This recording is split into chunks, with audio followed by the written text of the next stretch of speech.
third temptation, what we have is essentially the accuser, the tempter, the resistor, the destroyer within, takes Yeshua again to that far edge of the temple, to the top of the temple, and looks at all of the kingdoms and all of their glory, essentially, and says, I'll give you all of this in physicality, all of this in time and space.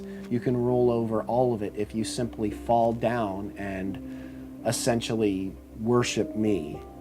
Now, when we hear that word fall, remember I say up does not necessarily mean up into the sky, and down does not necessarily mean down to the ground.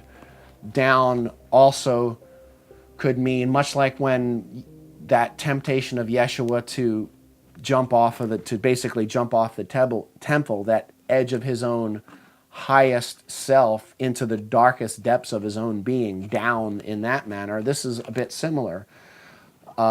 Fall down and worship me. Now, of course, there's prostrating, which is one part of this, but there's also, I believe, a little bit of a deeper aspect to this, which is that bring yourself down into almost like the grossness of matter, back down into time and space. You can have all of this, but you've got to in order to own all of the cows on 1,000 hills, in a physical sense, you've got to bring yourself down back into time and space and get into this. You can call it a rat race, you can call it a pursuit, a being divided against itself that is seeking to find some sort of fulfillment outside, as opposed to realizing that you are literally the one, and expressing that light from the center point, from the singularity of that solitary aspect of your true being, and expressing that out, but instead trying to find the answer out there. With deeper realization, there is nothing out there.